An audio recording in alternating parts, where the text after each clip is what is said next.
أشهد أن لا إله إلا الله وحده لا شريك له، وأشهد أن سيدنا ونبينا ومولانا محمدا عبده ورسوله صلى الله تعالى عليه وعلى آله وصحبه أجمعين. أما بعد، أعوذ بالله من الشيطان الرجيم. بسم الله الرحمن الرحيم. إن إبراهيم كان أمة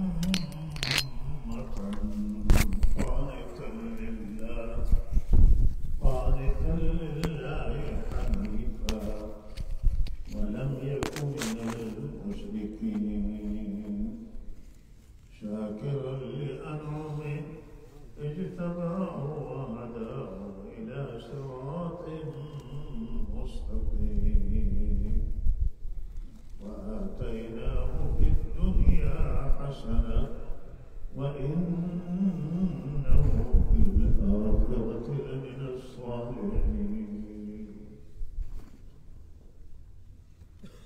الله سبحانه وتعالى برای که حضورتان تلاوت شد یکی از انسان‌های تاریخی، انسان نمونه، انسان بسیار بزرگی را اللہ تعالی مورد تذکر قرار داده است. و ابراهیم علیه السلام که جد الانبیاء، همه انبیاء بنی اسرائیل از نسل حضرت ابراهیم و حضرت اسماعیل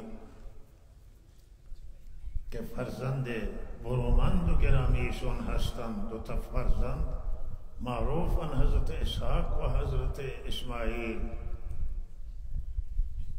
از حضرت اسحاق حضرت یعقوب متولد شدند که پدر و فرزند اسحاق و یعقوب و ابراهیم که جدن همه انبیا بودند، و بنی اسرائیل از نسل حضرت یعقوب انبیای بنی اسرائیل، و بنی اسرائیل خود اسرائیل حضرت یعقوب،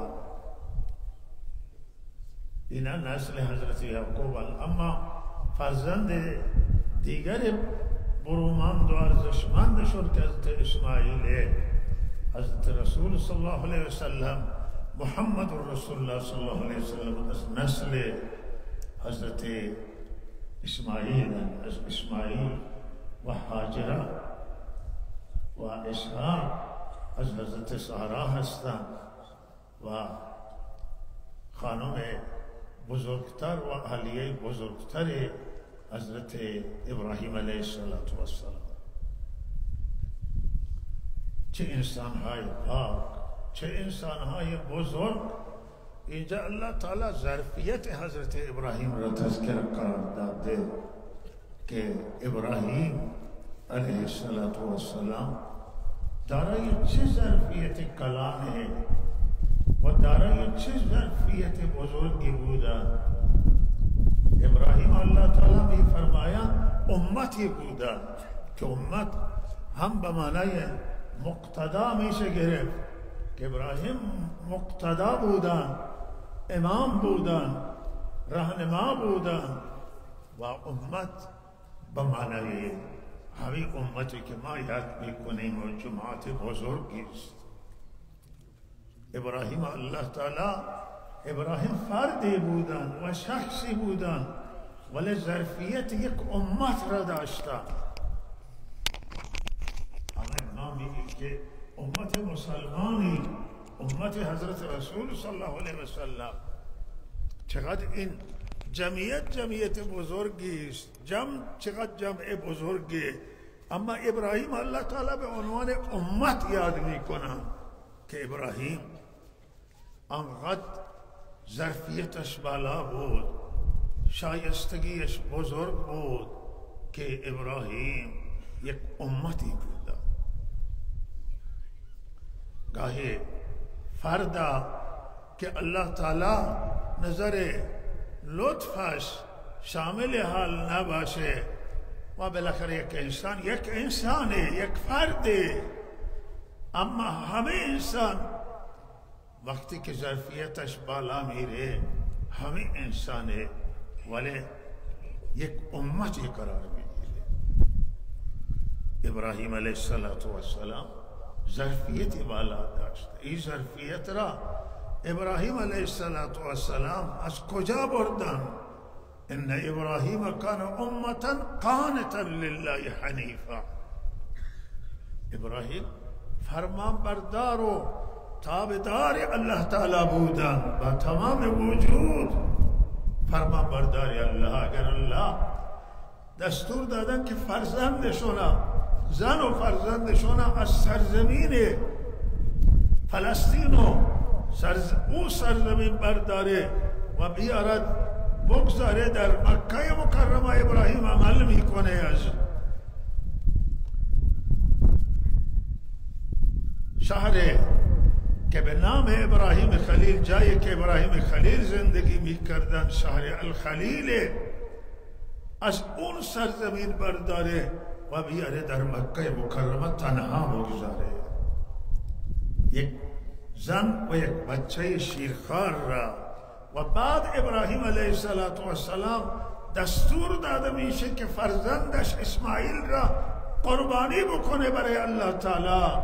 دست فرزند را بگیره و بیاره در میدان منی که او را برای الله تعالی ذبح کنه و قربانی بکنه. و لحاظا از این راه فرمانبرداری، از راه اطاعت، ابراهیم علیه السلام به اینجا میرسه. از راه خداشناسی و توحید ابراهیم به الله تعالی واصل میشه، به پروردگارش میرسه، به قرب پروردگار میرسه، به خداشناسی اعلا میرسه و ابراهیم ظرفیتش بزرگ میشه. و ابراهیم از اینکه به دین میرسه، به حقیقت دین و واقعیت دین و از تمام انحرافات و باطل بیزار میشه. و ابراهیم حق گراه است و به حق تن میده. صداقت و دیانت و ابراهیم و امانتداری ابراهیم و حق گرایی ابراهیم علیه السلام ظرفیت ابراهیم علیه السلام و چندین برابر میکنه. ابراهیم از اینجا دارای ظرفیت کلان میشه، دارای توانایی رهبری تا قیامت که مسیری را که ابراهیم حرکت میکنه و مسیری را که میبره مسیر حق، صداقت، خداپرستی و دوری از باطل، فرار از باطل، گریز از باطل. ابراهیم چنان راهی را ترسیم میکنه که تا قیامت قابل اتباعه. این ظرفیت ابراهیمه که تا قیامت همه ملت ها و امت های دنیا افتخار میکردن که خود را به ابراهیم نسبت بدن. یهودی ها میگفتن ما ابراهیم، نصارا میگفتن مسیح ما ابراهیم. مشرکین مکه، بودایای مکه میگفتن ما ابراهیمی. و الله میفرمایند که حضرت محمد رسول الله صلی الله علیه وسلم ابراهیمی بر مسیر صحیح و مسیر حق و راه درست ابراهیم امت ما هست.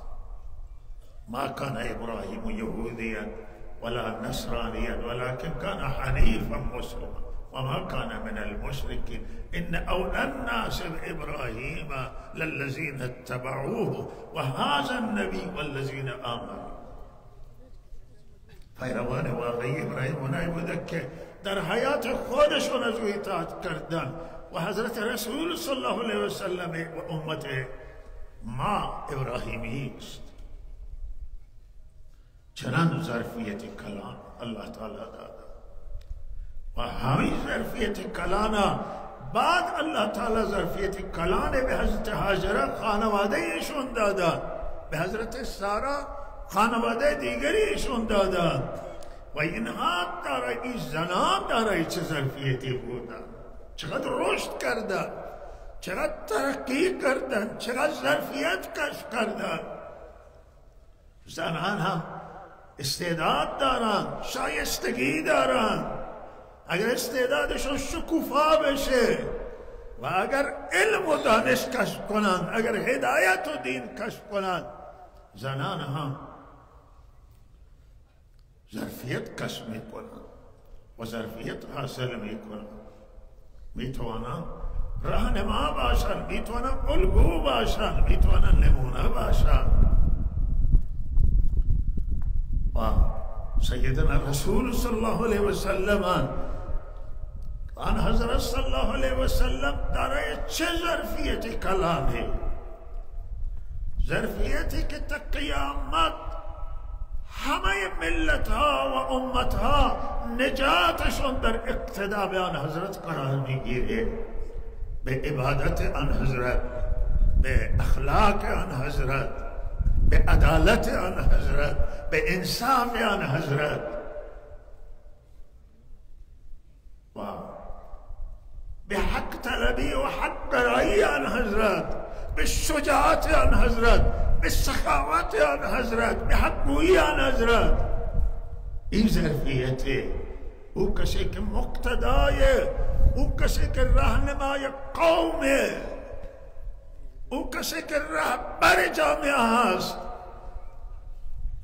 این ظرفیتی کلانه باید داشته باشه که همه مردم ها ببینه. حضرت صلی الله علیه وسلم همه مردم ها دیدن، در حیات خودشون کنیزها را دیدن، غلام ها و برده ها را دیدن، اسیران را دیدن، یتیمان را دیدن، ضعفا را دیدن. الله دستور داد که به ضعفا که زبان مطالبه ندارن، زبان گویای ندارن، تو با این ضعفا بشین و در جمیعین ها بلند باش، در جمیعین ها بشین. آن حضرت همه را دیدن. سلمان فارسی که در مدینه منوره خویشاوند نداشت، او را آن حضرت دیدن و از خانواده خود قرار دادن. بلال حبشی را دیدن، عمار بن یاسر را دیدن و یاسر را دیدن و صہیب رومی را دیدن. همه ضعفا را دیدن، همه مردم را دیدن. انصاف حاکم کردن، عدالت حاکم کردن در هر زمینه که شما بخواهید. آن حضرت الگوان، نمونه و زن و بچه ها با چه اخلاق رفتار کردن. اخلاق آن حضرت، سعی صدر آن حضرت، دوراندیشی آن حضرت، وسعت نظری آن حضرت. شما در هر زمینه که نگاه کنید آن حضرت الگو برای شما هستند، برای جهانیان. و امامت اینه و راهنمایی و رهبری ملت و قوم که حضرت رسول صلی الله علیه وسلم، صحابه کرام، بعد که خلفای راشدین به منهاج آن حضرت حکومت کردن. چه حکومتی؟ حکومتشون الگو بود. سیدنا علی رضی الله تعالی، زنان برهیخته مدینه منوره، زنان نخبه مدینه منوره دارای چه ظرفیتی بودن. حضرت زهرا چه ظرفیت کلانی کسب کردن که این روزها ولادت حضرت زهرا رضی الله تعالی عنها است. زهرا که حضرت او را سیده و بیبی زنان جنت فرمودند. چه ظرفیتی کلان، این ظرفیت از پدر گرامیشون یاد گرفتن. حضرت علی از آن حضرت این ظرفیت کسب کرد. خلفای راشدین، صحابه کرام، اهل بیت آن حضرت همه شاگردی آن حضرت را کردند و از آن حضرت اخلاق و انسانیت و عدالت و انصاف و همه چیز از آن حضرت صلی اللہ علیہ وسلم کسب کردند. و اگر ما نگاه کنیم به پروردگارمون، به ربمون نگاه کنیم که تمام جهان آفریده و کل عالم و جهان مدیریت میکنه، همه را میبینه، همه انسان ها را نه، جن ها را، فرشتگان را، تمام حیوانات را، تمام جمادات را، تمام نباتات را، همه عالم و جهان الله زیر نظر الله همه را میبینه، به همه روزی میرسانه، به همه پروردگار به هیچ موجود یک ذره ظلم نمی کنه. انصاف، گسترش عدالت، همه زیر سایه رحمت پروردگار قرار دارن، همه را میبینه، میشنوه. پروردگار بیداره و همه وقت نگاهش به خلقش هست که خلق مخلوق من مورد ظلم قرار نگیره. مخلوق من، بنده من، مخلوق من اگر من فریاد بکنه من به فریاد او رسیدگی کنم. و لحاظا مهمه که حاکم هر کس باشه و حکومت به همه مردم نگاه کنه، همه مردم ببینه، به خواسته های اینها، به درد اینها، به مصیبت اینها، به فقر اینها، مشکلات اینها. حاکم باید بیدار باشه. نمیگم که نخوابه، انسان نیاز به خواب داره، ولی به نیازش بخوابد و نگاهش به تنها یک گروه نباشه، به یک کس نباشه. حاکم همه است، همه ملت ببینه، دوست ببینه، مخالف ببینه، منتقد ببینه و خواسته همه را مورد توجه قرار بده، به درد همه رسیدگی بکنه. و کسی که حاکم را فریاد میکنه برای مشکلش، ظلم بر سر اوست، حاکم به او باید رسیدگی بکنه.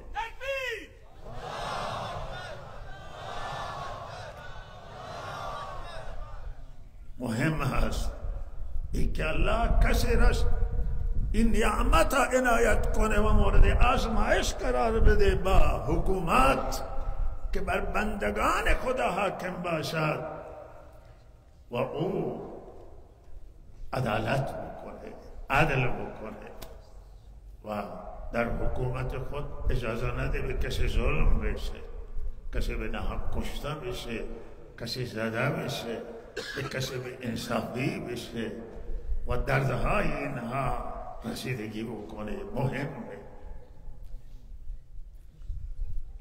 و الله تعالی روز قیامت درجه که عنایت میکنه به حاکمان عادل که عدل میکنن، برای مردم قلبشون میتپه و ترحم دارن بر ملت. روز قیامت اون حاکم الله درجه عنایت میکنه که کسی دیگری را کمتر کسی را نصیب میکنه. دعای این حاکم قبول میشه که حاکم عادله، فضیلتش خیلی هم. و اما اگر حاکم نرسته، حاکم رسیدگی نکنه، همین اندازه که حاکم عادل اجر میبره و ثواب میبره. اگر به ملت رسیدگی نشه، به داد مردم رسیدگی نکنه، به فریاد مردم توجه نکنه، نشتابه به داد ملتش، همین اندازه مسئولیتش نزد خدا سنگینه و گناهش هم همین اندازه سنگینه. امروز توی کشور ما به هر حال اعتراضات مردم زیاد شده توی کشور ما و اضطراب پیدا شده در من مردم، استرس پیدا شده و اینها همه از مشکلات هم که در کشور به وجود آمدن، از آن جمله فقر و گرسنگی هست و این که پولشون کاسد شده، بی ارزش شده است و این که درآمدها یشون از بین رفته و کفافشون نمی کنه، این که گرانی تورم و مردم را به سر و صدا در آورده. مردم خواهان آزادی هستند و میگن که آزادی لازم نداره. اعتراض اگر بکنن با مشکلات مواجه میشن، اگر انتقاد کنن برای اونها تبعات داره و نویسندگان، روزنامه نگاران، احزاب، سیاستمداران و طیفهای مختلفی که در کشور موجودن، زنان شاکیه، جوانان شکایت دارن، همه طیفها به نوعی به مشکل گرفتاران و فریاد مشکل میکنن و این اختلافاتی که امروز به وجود آمده یک اختلافات داخلی است و یک واقعیت است، یک حقیقت ہے. مردم مشکل دارن، در میان مردمیم و میبینیم واقعا مشکلات مردم با چشم، نمیشه مشکلات نفع کرد، نمیشه پریشانی تنها مشکلات اقتصادی تنها نیست، در خیلی زمینه های دیگر مشکلات موجوده و لحاظا این مشکلات مقدار فراگیر وسیع و این راه حل این مشکلات تنها گفتمان بهترین راه حل مشکلات مذاکره است. راه برون رفت سرکوب نیست، راه من برون رفت آقا زندان نیست، راه برون رفت اعدام نیست.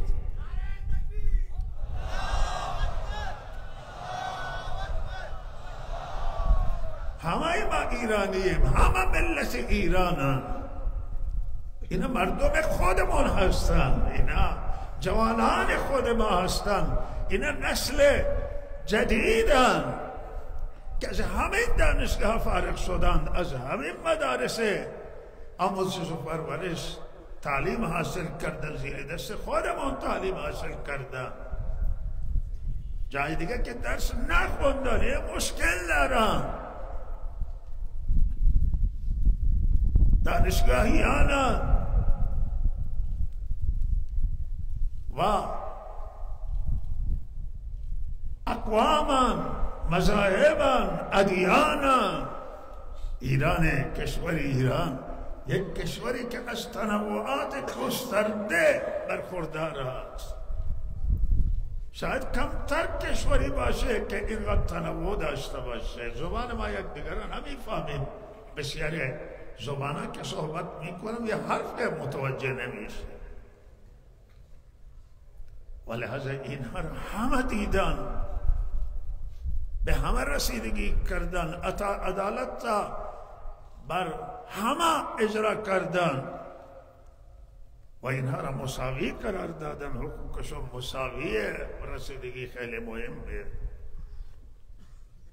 لحاظا بهترین راه نشسته بشینید، بزرگان، مسئولان نظام بشینید با دانشگاهیان، بشینید با نخبگان، بشینید با فرهیختگان، بشینید با سیاسیون. اینا سیاسی هست که مسائل میتونه حل کنن. اینا نخبگان هم. با علما بشینید، با زنان بشینید، با جوانان بشینید، ببینید چه حرفی دارن. تغییرات میخواهن. کشور راه برون رفت و راه حل این اختلاف که من عرض کردم این داخلیه، در میان خود ما هست. راه برون رفت مذاکره، گفتمان و تغییرات ژرفه، تغییرات بزرگ است. در زمینه های مختلف تغییرات میآید، تغییرات بزرگ میخواهد که مشکلات حل بشه. راه حل داره، علاج داره، دید وسیع و نظر بلند میخواهد. اینا مردم خودمون هستن، اینا مال من و شما مردم. اینها از کشور دیگه نیستن، خارجی نیستن. نقصان اینا مال خودمونه، ضرر اینا مال خودمان، نفع اینا مال خودمان. با اینا بشینیم مذاکره بکنیم. این مسئله با صاف بنده بگم با کوه قضایی و قضایی با اینها حل نمیشه. نه یک بوده کار میکنن. اینها با سیاستمداران، با نخبگان، با بزرگان قوم، با دوستان، با منتقدان و با مخالفان حل میشه. با مخالفان بشینید، با منتقدان بشینید، کسانی که انتقاد دارن، با صاحب نظران بشینید. این مسئله از راه سیاسی، از راه گفتمان حل میشه.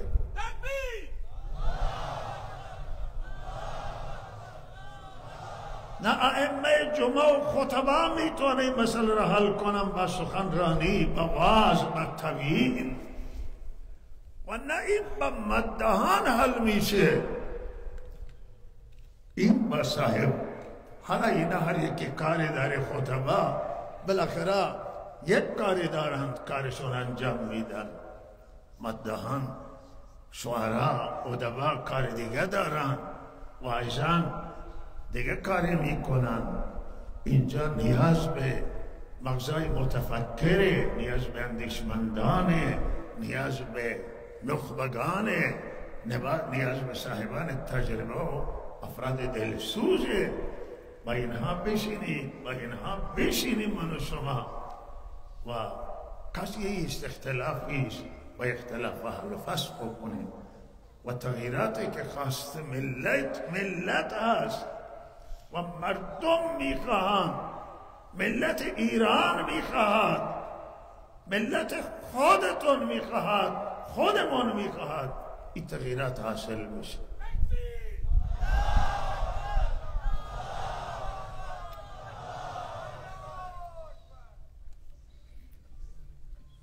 و روی این مهم هست. ما خیر خواهیم، ما عزت ایران میخواهیم، ما عزت ملت ایران میخواهیم، ما روی انسانیت فکر میکنیم. برای همه ایرانیان از هر تباره، از هر قومه، از هر قشر ایرانی هستند، ما برایشون دلسوزیم. ما بر روی انسانیت فکر میکنیم و برای همه کاری از دست ما نشود. برای همه انسانیت وظیفه ما هست که دلسوزی بکنیم. دین اسلام به ما تعلیم داده، حضرت رسول به ما تعلیم داده که ما دلسوز باشیم. کاری از دست ما نشه، اشک بچکانیم، گریه کنیم، دعای بکنیم. ما روی مسئله عقیده فکر نمی کنیم، ما روی اهل سنت فکر نمی کنیم، ما روی قوم فکر نمی کنیم،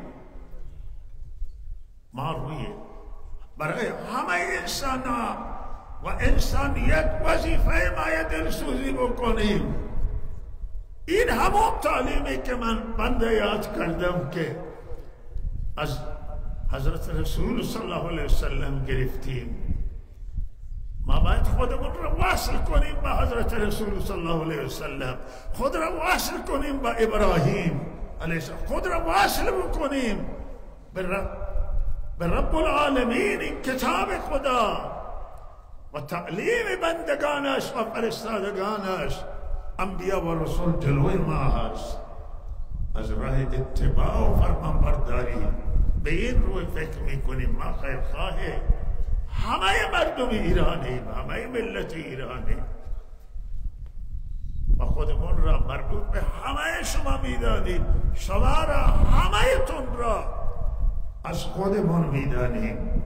ما بیگانه نداریم اینجا، همه خودیم و خیرخواهیم. اگر یک ایرانی کشته بشه، از هر طیف و تبار باشه، از ما رفته. و اگر این جوانها برن زندان و کتک بخورند و تنبیه بشن، عقده میشن، اینه در دلشون عقده باقی میمونه. این دانش آموزن، دانشجوان، جوانان و غرور دارن، عزت نفسی دارن. غرورشون شکسته نشه، عزت نفسشون شکسته نشه، نسبت به اینا بیمیری انجام نگیره. زنان معترضن، با اینا برخورد نشه. زنان قابل رحمت، اینا همه دختران شما هستن، دختران حاکمان، دختران همه ما هستن، دختران ملتن. و اینها ترحم بشه، به همه خلق خدا ترحم بشه. ما روی امنیت ایران فکر میکنیم و برای همین خاطر از هر طیف بمیره ما نگران میشیم. مأموری کشته میشه، جای سربازی کشته میشه، ما نگرانیم. این هم مال ما هم و برای همین خاطر توصیه میکنیم به امنیت. میگه اعتراضی اگر کسی داره، اعتراض سالم، ما میگیم که قانونی هست و در عرف همه قوانین بین المللی موجوده، ولی به زدن و کشتن و بستن ما اعتقادی نداریم. و توصیه میکنیم به همه که امنیت کشور را رعایت کنن و کسی را نکشه، کسی راه را نبنده کسی.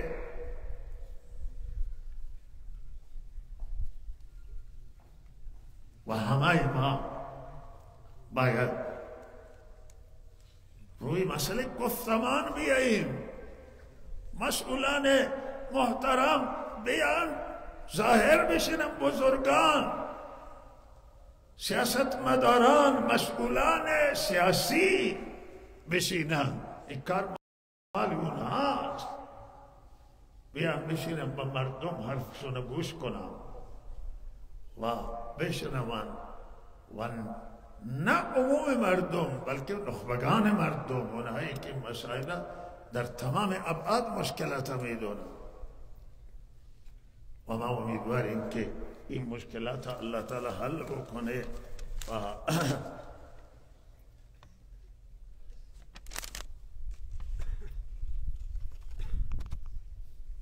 مولانا گرگیز حافظه الله یکی استاد تفسیری، واقعا خیلی تجربیات بزرگی در تفسیر داره و الله تعالی بهشو احسان کرده. در تفسیر خیلی مهارت کسب کرده و هزاران شاگرد از ایشون فیض حاصل کردن و ایشون یکی از علمای برجسته، علمای عالم فهیمی است. دلسوز کشور، خیرخواه کشور، حرف میزنه ولی حرفش ناصحانه است، تخریب نمیکنه.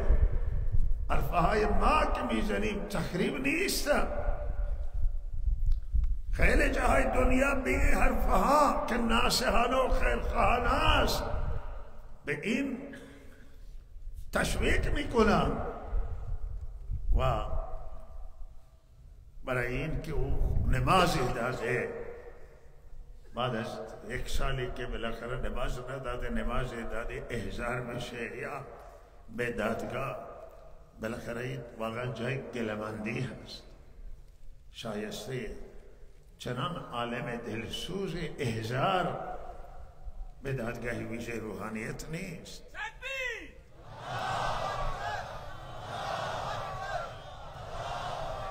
مسائل عصرش گفتمانه، بشینی صحبت کنی، علما را بپرستی صحبت کنن، سیاستمداران را بپرستی صحبت بکنن و برن که حرف هم شما برای گفتمان توصیه ما یک مرتبه عزیزی گفت که ما گفته که حرف گفتن شما حرف میزنی، حرفا را ما 30 ساله که میزنیم تسر منبر این از امروز نیست، از 30 ساله که اینجا حرفا حالا در گذشته در یک قالب نرمتر بیان شدن، الان شرایط متغیر شده واضح‌تر بیان میشن. گفته شما یه حرفا را میزنید، من گفته که حرفا را منبر نزنید، کجا بزنید؟ رئیس جمهور ملاقات نمیده، فلان مسئول ملاقات نمیده، بزرگان ملاقات نمیدن، به کی حرفا را بزنید؟ گفتم با ما بزنید. از یک مسئولان امنیتی بود و یا نظامی بود. من گفتم که شما که پلیس هستید، نظامی، گفتگو باید به افراد سیاسی انجام بگیرید و رسم شوینه توی دنیا. وقتی در بر ما باز نشه، من یک اعتقاد کرد که شما نامه می نویسید به بعض بزرگان و بعد این نامه را شما سرکشاده می کنید و میدید به رسانه ها. گلایه کرد. من گفتم که بله، من قصدن این کار می کنم، به خود حق میدن، چون که نامه من جواب نمیدن.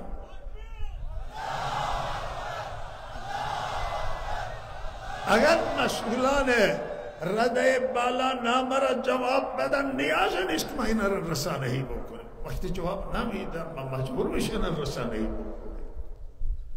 اگر مسئولان بشینن، بزرگان قوم مسائل حل کنن، نیاز نیست که ما سر منبر حرف بزنیم.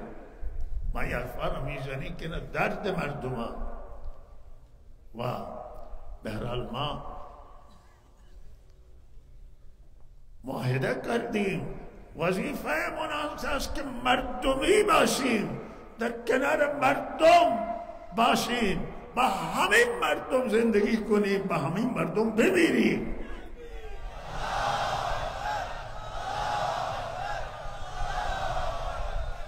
نه با تنهای مردم، بلکه مردم، همه مردم کشور، همه مردم، همه زنان و جوانان و همه طیفه.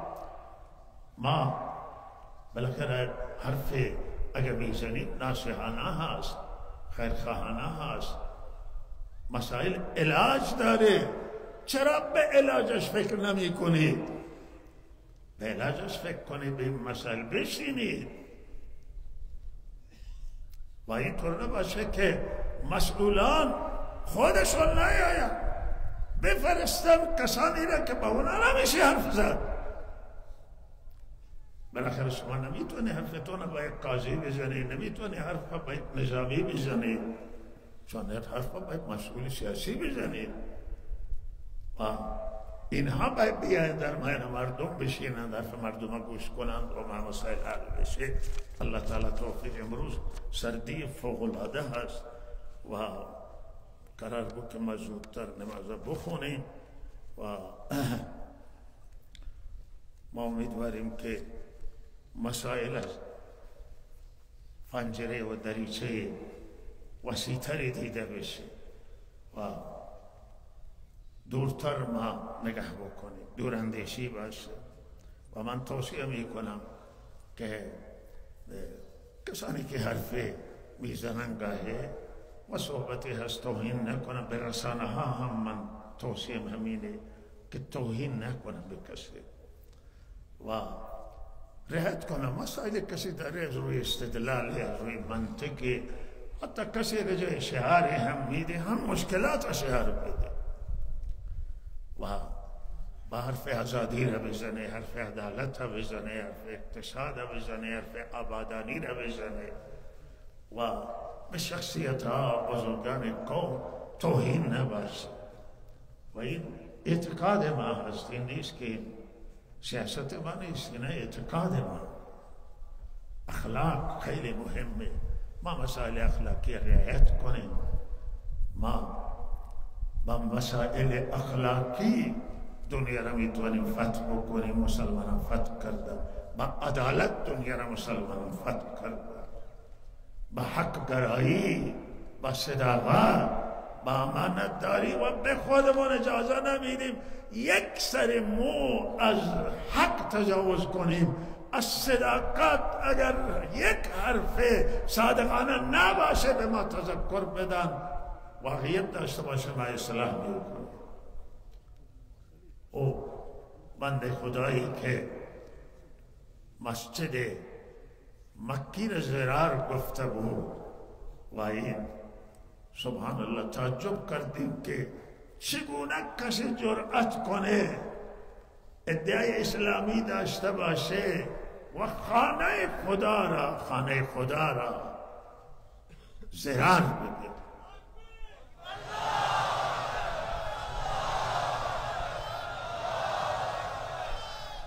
مسجدی که در مدینه منافقین ساختن که پایگاهی بود علیه حضرت رسول صلی الله علیه وسلم، علیه دین اسلام، آن حضرت او را مسجد زرار نگفتن. آن حضرت فرمودن من میایم از سفر که برگشتم تبوک میان نماز میخوان. گفته شو بیا نماز بخون افتتاح بشه این مسجد. اما در برگشت این آیات نازل شد که این مسجد بر دشمنی ساخته شده، دشمنی اسلام، مخالفت خدا و رسول ساخته شده.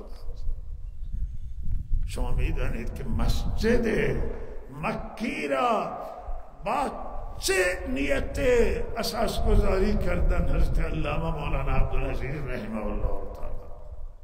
برای بندگی الله. نظر هیچ ملتی در نظر نبوده، نه دولت نه ملت، بلکه این برای الله این خش گذاشته شده. و گریه شده، تضرع و زاری شده، استخاره شده و این اساس گذاشته شده است. و من یک وقت گفتم که مکی انشاءالله به کعبه وصله و به مکه وصله. اینجا بغیر از خیر مسلمانان، خیر همه مردم، اینجا فکر نمیشه. اینجا فکر شیعه و سنی نیست، اینجا فکر جهان اسلام، مسلمانان، امت واحده که همه مسلمان امت. اینجا فکر برای انسانیت میشه، فکر تنها برای مسلمانان نیست. و این مسجد را که به تقوا بنا شده است، کسی این را زرار بگه جواب خدا را چه میده؟ و ما امیدواریم که کسانی که حرف میزنن بفهمند و حرف بزنن، بدانن که چه میگه.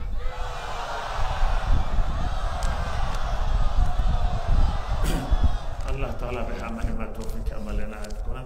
و صلی الله علی سیدنا محمد.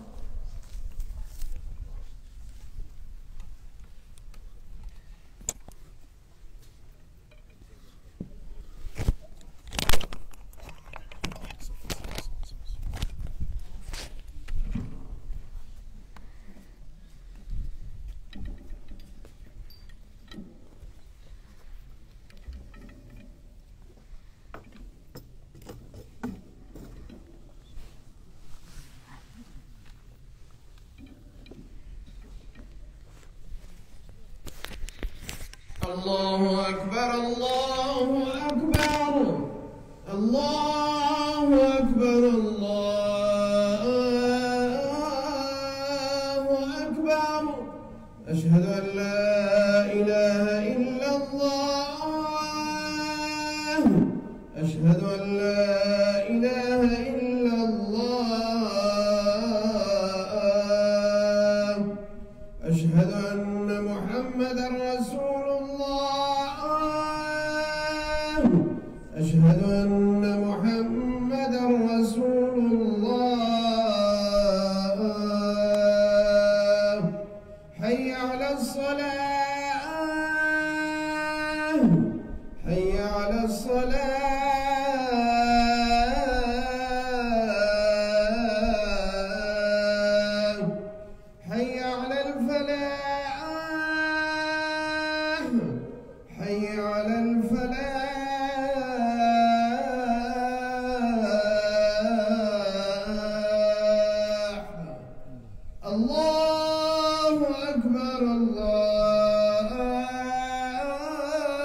الحمد لله حمدا كثيرا طيبا مباركا، وأشهد أن لا إله إلا الله وحده لا شريك له، لا ضد له ولا ند له ولا مثل له ولا مثال له، وأشهد أن سيدنا ونبينا ومولانا محمدا عبده ورسوله، بعثه الله رحمة للعالمين، أرسله الله إلى كافة الناس بشيرا ونذيرا وداعيا إلى الله بإذنه وسراجا منيرا، صلى الله عليه وعلى آله وصحبه ومن تبعهم بإحسان إلى يوم الدين. أما بعد، فيا أيها الناس وحدوا الله، فإن التوحيد رأس الطاعات، واتقوا الله فإن التقوى ملاك الحسنات، وعليكم بالسنة فإن السنة تهدي للإطاعة، ومن أطاع الله ورسوله فقد رشد واهتدى، وإياكم والبدع فإن البدعة تهدي للمعصية، ومن يعص الله ورسوله فقد ضل وغوى، وعليكم بالصدق فإن الصدق ينجي والكذب يهلك، وعليكم بالإحسان فإن الله يحب المحسنين، ولا تقنطوا من رحمة الله فإنه أرحم الراحمين، ولا تحبوا الدنيا فتكونوا من الخاسرين، ألا وإن نفسا لن تموت حتى تستكمل رزقها، فاتقوا الله وأجملوا في الطلب وتوكلوا عليه فإن الله يحب المتوكلين، وادعوه فإن ربكم مجيب الداعين، واستغفروه يمددكم بأموال وبنين. أعوذ بالله من الشيطان الرجيم. وقال ربكم ادعوني أستجب لكم إن الذين يستكبرون عن عبادتي سيدخلون جهنم داخلين. بارك الله لنا ولكم في القرآن العظيم، ونفعنا وإياكم بالآيات والذكر الحكيم. استغفر الله لي ولكم ولسائر المسلمين واستغفروه إنه هو الغفور.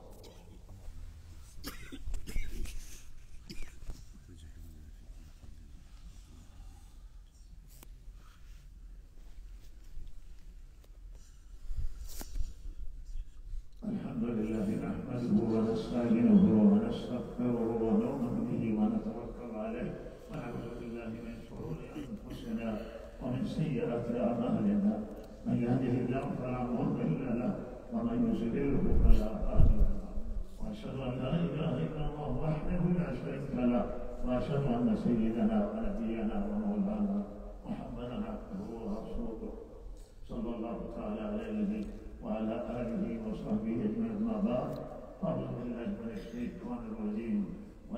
بسم الله الرحمن الرحيم. والعصر إن الإنسان لفي خسر إلا الذين آمنوا وعملوا الصالحات وتواصوا